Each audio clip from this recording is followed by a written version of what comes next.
going on, aliens? I'm Mike Rosa, and today I put together a part of an interview I did on Golden Deer Productions podcast.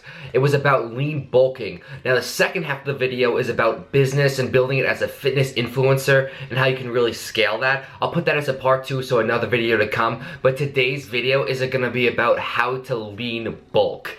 I'm really pumped to get into it, and if you guys are liking this kind of podcast interview style, let me know in the comment section, because I think it'd be awesome to do a ton of topics kind of like this. It's really easy when I have someone mediating a conversation and I can just go off my head and keep it real with you, aliens. So if you like it, let me know. Now real quick before we get into this video, my sup partner Prozis has a big sale going on for you, aliens. I love what they do, honestly, with my sales. So my discount code is alien10, gives you 10% off, and when they do these promos, they allow you to still get that 10% off and then just give you a bunch of free stuff with it. So it's kind of like a pretty dope bonus along with already a discount. So there's a bunch of free goodies when you spend over $50 right now, and that's gonna be with my code alien10 on Prozis. They have a ton of supplement variety, literally covers everything you would need. Check it out, it's a dope company and I'm partnering with them, so if you support me, you support my partners. Let's get it. Now back to this video. I really hope you enjoy it. And to be completely clear, a lean bulk, you want to gain actual size and overall mass while minimizing that fat gain. So that's what a clean bulk is,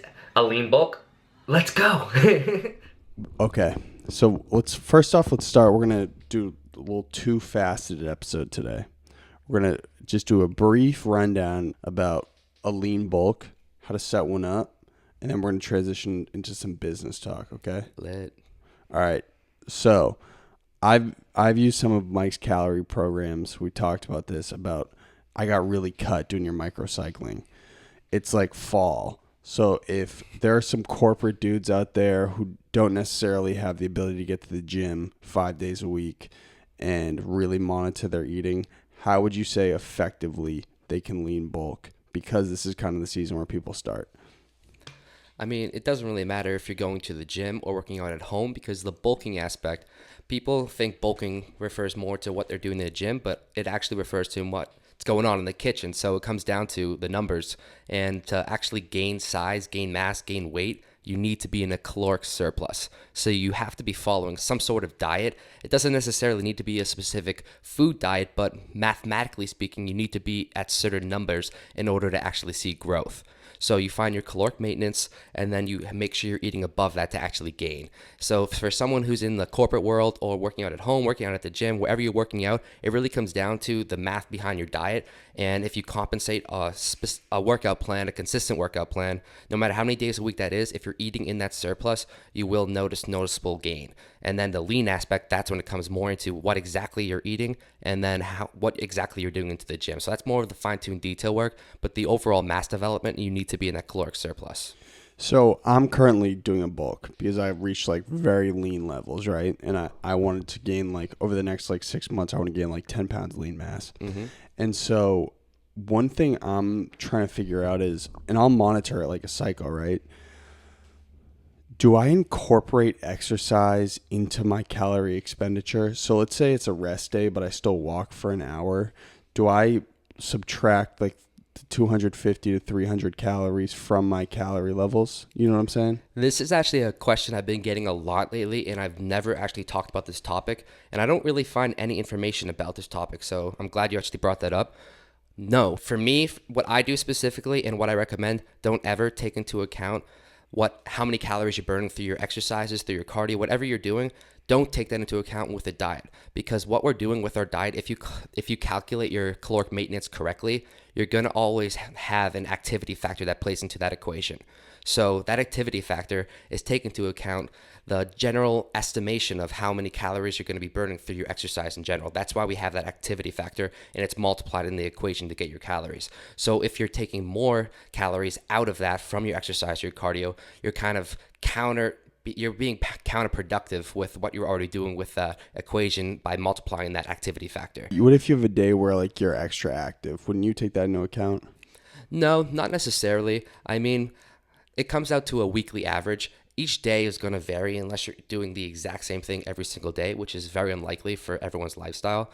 But like that's why it doesn't really make too much of a difference in the end. If some days you're more active, some days you're less active, and you take the total week value, it will even out in the end because you're, like I said, you already have that activity factor taken into account. Does that make sense, Miggity? I got a good question on that. They say like when Michael Phelps was training, he could eat like thousands upon thousands of 12,000 calories. Yeah, because his resting rate of burning calories was so high, and potentially from his like activity level being so high. Exactly. So when your that's activity important level's too. high, when your activity level's high, you are already going to be naturally burning more calories. You have an increased metabolism, and you have an afterburn effect from the exercise you're doing. So that, I mean, if you're upping your intensity levels like that through your training, you more than likely have a specific purpose of getting really cut, getting really lean, or just really increasing your muscular endurance and cardiovascular system. But overall, the reason he can eat that much is because his activity factor is so high. So in theory, if he's properly using the equation, he would have multiplied for that activity factor, making his base metabolic rate, like how many calories he'd be expending naturally, already significantly higher. So that technically would be already accounted for by multiplying with the correct value. So can you give a quick baseline on how you can assess your calorie expenditure a day? There are calculators online you can use. Mm-hmm. You're gonna get one on Extra Prize pretty soon. Ah, damn right you can. It's coming out actually. We're already working on it. It's gonna be next level. How much you weigh right now? I'm like 185 right now. So you burn like what, 3,000 calories or like 2,800 calories a day? My maintenance is like right around 3,000, yeah, most often. And so, yeah, so if you go on Google, you'll just look up, what is it, NEAT calculator? So I'm a huge fan of a very simple website. It's like caloriecalculator.net or something like that. But I mean, there's literally specific equations that you can follow and be literally very exact and technical. I'm not going to say lazy, but I'd rather be a little more time efficient, and I just put it into an online calculator. I'm not a huge fan of the MyFitnessPal, what it like recommends for your calories. I like this website I just recommended, and I'll give you the link if you want to put it in there somewhere. But Will that give you your macro splits too? No. So I do macro splits separately, and that's like a whole different ballgame. That's when we talk about that fine-tuned detail work. But right. For anyone who's just trying to bulk up, make sure, most importantly, don't even think about macros until you ensure that caloric surplus. And when you assess a surplus, it should be a week-long surplus, correct? Because there are going to be some days where you eat maybe only like, you eat at maintenance or you eat 100 calories over maintenance. Then you'll have days where you eat like 500, 600 calories over maintenance. In general, it really does come down to that weekly average. I heard scientifically, and again, I heard scientifically, so I don't have any real research on it, but I heard the maximum amount of mass you could gain in a month is like 2.5 pounds of lean mass. Is that true? Dude, fuck the science. Like, everyone's so different. I really don't think you can put an exact number on it. I think How you get in much what could you put out. gain in a month, do you think? I never have done an exact calculation like that, so I can't really say based off experience. But what I can say is if you're progressing consistently in the gym, like you're actually analyzing your progression, you will considerably keep noticing gains. If you get too crazy on the numbers, I feel like you can hold yourself back because you're going to keep changing shit around and not give your body time to actually build. Well, my question is, if you can only gain 2.5 pounds a month, wouldn't you want to adjust your calories to that? Like, okay, I'm going to eat at this surplus because that's the most optimal amount of calories I can eat without gaining fat. Not necessarily. I mean, there's so many different... Does that make sense what I'm saying? Yeah. So you're saying you shouldn't eat past a certain point because you can't literally gain more muscle mass than that, correct? You just be gaining fat. Yeah, and I mean, like I said, I don't think you can be so strict on the numbers. I think one of the biggest misconceptions is that you're going to gain all this muscle mass so quickly, and realistically, muscle mass takes a lot of time to significantly build.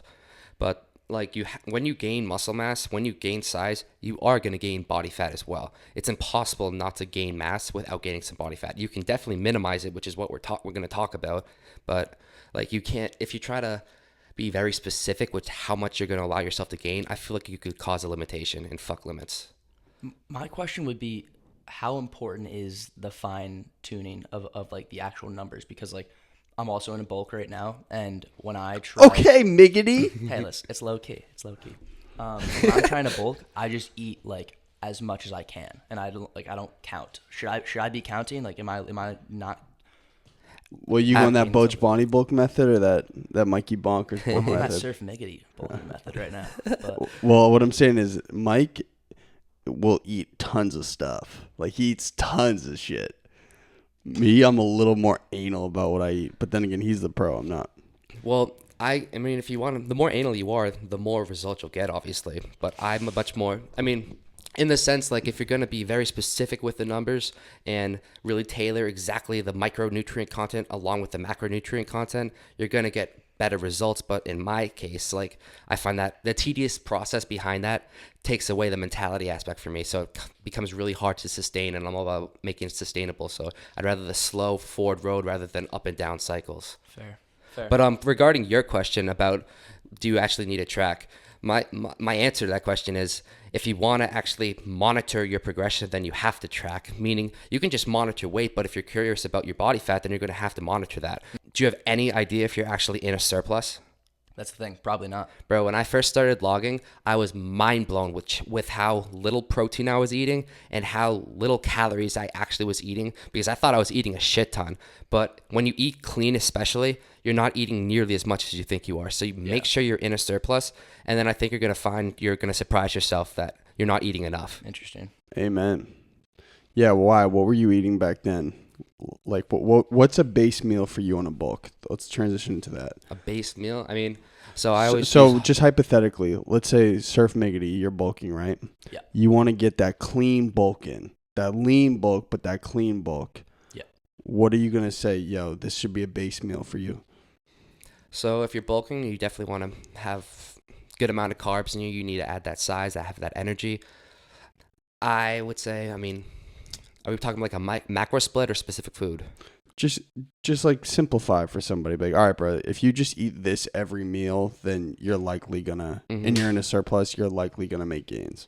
Yeah, I mean, so like I'd say honestly 2 cups of white rice. Now you want white rice actually instead of brown rice because it's a higher quick glycemic index, so it's actually going to help you utilize that energy source from the carbs faster than the brown rice would. Right after that workout. Yep. Well, actually all day long, because you want those carbs throughout your body and you're building all day. You're trying to gain, so that's the time we actually want to utilize white rice. Yeah. I know what I heard similar to that is Rice Krispie treats are high glycemic too, and it's like the same ingredient. Or like a rice cake. Something about white rice. But then I guess back to your question, so like 2 cups of white rice. I always recommend having a veggie source in there because you just want to make sure you're getting your micronutrient content. And that fiber. Yeah. And then, I mean, protein. You want to be maximizing your protein. And this is where I fell so short before I actually logged. Like, you want to have at least like 40 to 60 grams per meal. And when you're not really thinking about it or logging your protein content, I often found myself having like 20 to 25. And because like more protein you eat, more satiated you're going to be, more full you're going to get. So you kind of have to understand that you got to force yourself sometimes to eat to grow. And the protein intake is going to help you maximize the process while building that lean muscle mass while helping you minimize that fat gain. All right, what's a good protein source? Lean chicken breast, lean turkey, lean steak, like anything lean, honestly, so you can lower the fat amount, but make sure you maximize the protein content. And also a great source for a quick protein, no fat, low carb, is like egg whites, just liquid egg whites. Okay, we got a problem here, though. What? Surf Miggity's vegan. Vegan. So what are you That giving would be a him? no. What are you giving him? Okay, bro. Tofu. Eat a shit ton of that shit. I mean, tempeh is 20 grams per serving. yeah, a lot of vegan, right? You said a lot of vegans really do struggle with their protein intake. So I don't think there's any problem with supplementation either. If you are having a hard time getting your protein intake, just go get a vegan protein supplement and drink some calories. There's tons of bodybuilders who are vegan who like. Yeah. Kendrick Ferris won a gold medal in the Olympics, set mad world records as a vegan. It's not a restriction. It's just you have to figure out the way to make the best out of it. You could not. I'm sure if you went vegan tomorrow, you'd find the highest protein sources and make it Absolutely make it good for exactly. you. You know. Can you not do whey protein because it's a milk-based protein? No, I use a plant protein in this smoothie here that I'm drinking right now. They taste like ass. Really good. Orgain. What is it Orgain. extracted from? It's pea protein. From peas? Yeah, peas are pretty high in protein. Yeah, you piss in it and then just put it in your shake. Mikey Bonkers! The bomb. So, this is a question. This might be a myth, but debunk it for me, Mikey Bonkers. Can you eat too much after a certain point? Eating too much protein with a meal, does your body just flush it out? like it's not effective anymore. I heard if like you eat over like 65, 70 grams, dude, you're just gonna like take a dookie and like. Yeah, exactly. After like, that's why I say the 40 to 60 gram range, and that's actually going to vary a little bit depending on the person. Some people can absorb a little more, some people maybe a little less. But if you're eating more than like 65 grams of protein in an hour, your body cannot absorb all that, so it'll just excrete it. Plop. 65 G's an hour. So I mean, that's like, some people maybe would get it with a little bit more, but I'd definitely talk myself out of that. Well, there's definitely more than, if you have a loaded Chipotle bowl, there's definitely more than 65 grams of protein in that, right? I mean, you'll absorb the max. That just means you'll get the maximum amount of protein you need. You'll just excrete the rest. Oh, okay. It's not like you don't get the protein. You just can't handle more of it. So you're saying if you eat over 65 grams of protein, you're going to take a dookie. Yeah, fat one. That's like kind of mind-blowing science to me. What do you think about that, Miggity? Yeah, you might be a little constipated if we're going to get real, I would imagine, if you're having that much protein. Not if you're eating fibrous veggies, right? True. That's why you always have to keep the veggies in play. All right, so the Mikey Bonkers base lean bulk meal. You got the 2 cups of white rice, you got the veggie, and then the lean source of meat. Mm-hmm. That's just a very, very boring but very good example of a bulking. But it will meal. work. Yeah, it will work. How could you switch it up if you want to have some fun? You know what I'm saying? You're this corporate dude. You're this corporate hustler. You're trying to build your business. But it's like Thursday night. You're going out with people to a restaurant. What can you eat? I mean, that's when Mike is a little more lenient with the diet. Yeah, this really comes down to, we're going to probably differ on this topic, because for me, this is why I do the numbers versus the food. If I go out, I'm going to eat what the fuck I want to eat and fit it into my diet plan, meaning I'm going to make sure it's going to be able to fit into the caloric and macro structure I have. And that's why I have to plan ahead. If I don't plan ahead, I'm screwed. Like, it's going to be very hard to, it's not necessarily hard when you don't plan ahead to meet the calorie goal, but it is very hard with the macro goal. So I normally plan ahead, but if I don't, then I kind of just tailor it to my calories and allow myself the freedom. All right, so now we're going to get into fine-tune work, right? That macro split, boy. Mm-hmm. Can you explain it? And what does that mean for a beginner? Because I'm not even sure myself. Macronutrients are proteins, carbs, and fats. And then you eat a percentage of those a day, and the amount of grams is what you multiply into your total calories. So you need to eat a certain amount of carbs, grams of protein, and grams of fat in order to bulk. Yeah. And then after you get your macros done, you'll have room to move around however you want. But if you're starting with protein, you would normally start with like your body weight in grams on a bulk or more. I mean, roughly, the average equation basically is like 1 to 1.5 grams per body weight for Pound your of protein. body weight, yeah. I mean, if you're on the very athletic side working out a ton, I'd recommend really maximize that and go up to 1.5. But I actually don't normally do it that way. I just go off the percentages. So I'll do my total calories first. I'll get the total calories, and then I'll do my protein percentage, and which is normally, if I'm really focusing on maximizing my protein intake, it'll be 40 to 45%, which is very high. And That's then, like very high for reference. Yeah, but when it's in a bulking caloric surplus, I'll probably stay more on the 40% side and do like 35% carb. Honestly, it might even be 35% protein, 40% carb. Really depends on exactly what week I'm in on my cycling methods. But then I normally just remain the rest with my fat. So I'll put the fat as the remaining percentage, and then I'll take that into grams. But MyFitnessPal puts it into grams for you, so you don't have to think about that. So, Mike. Sorry, Mike. So what he's saying is like, listen, let's say you're 200 pounds, right? You burn 3,000 calories a day, right? 40% of those 3,000 calories, this is if you're eating at maintenance. Mm-hmm. So let's actually say you're 175 pounds. You're eating for 3,000. At maintenance, I mean, 40% of the 3,000 has to come from protein. Does that make sense? It makes sense. What's the math on that? 40% of 3,000. It's like 1,200. So you need 1,200 calories from protein. Then you have your carbs, which would be like the white rice. And carbs tend to have more calories in them, right? Carbs and proteins are the same caloric base. Carbs and proteins 4 calories per gram, and then fats 9 calories per gram. That's why it's important to like limit the fat that you eat, because we really wear the fat that we eat. So it's so caloric. So when you're adding oils, you're adding, especially if you're like gonna have a very fatty piece of steak, like you're gonna wear that. So do we know that for facts? I mean, look around at our country. I think it's. Well, but you need fats. No, I'm not saying you don't need fats. I'm just saying. The problem is too many, I will say Americans, because that's definitely the worst population of it. Too many people eat too much saturated fat versus healthy fats. Okay, elaborate on the difference. We're coming through with the science value today. Let's go, Mike. You want to have more poly and monounsaturated fats, which is what Mike was saying comes from oils. And But drop the science term. What are those? Is that avocados, eggs? avocados, like oils, like Oils, yeah, seeds, this nuts. You find them in nuts. yeah, Brazil nuts. Love them. Pause. But yeah, that's exactly that's why a lot of people have a hard time maximizing protein intake while also not getting too much fat, but having the right amount. Meaning you have to buy lean meats and then do your own type of oils and things like that if you're really focusing on the fine-tuned details of your macros. Okay, so here's a question. So I've been doing massive meal preps, right?